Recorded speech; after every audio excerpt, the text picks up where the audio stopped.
So yun nga pala Brad, yung tinatanong ko sa'yo, yung sa binhi ng kape. Oh, yung nga pala, no? Business tayo na. lang. Ikaw nga tinatanong ko, kasi nga meron naman tayong matataniman, Brad. Saan ba yung ano? Saan ba yung... Sa Quezon, Brad. Hindi gano'n siya, kung sakali gano'n kalaki yun. Yung kape?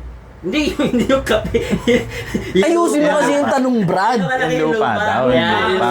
Oo. Ano yun, pare? Square meter yun, per square meter. Hindi, parang sige magtansya ka gano'n kalaki. Pwede natin estimate pre na mula dito sa inyo hanggang kalakarin yung haba. Ang mahaba. Yung pinsan ko nga pare, si Jumboy nagpapatanim ngayon. Dati sili, ngayon kamote. Anong klaseng kamote? May iba't ibang klase ng kamote. Kamoteng kahoy, yung talbos ng kamote. Anong kamote yun? Yung nagmumotor? Ulit kasi Brad binaon na lang. Actually marami-rami na rin sila doon. Pero hindi, gago. Kamote talaga, kamote. Ano yun, binubungkal para makahinga, di ba? Oo, kasi hindi Nakahinga makain na na yung helmet kamote. Hindi, binubungkal Kaya pala dumadami kamote tinatanim. Hindi, kasi nga binubungkal para Kaya pahinga.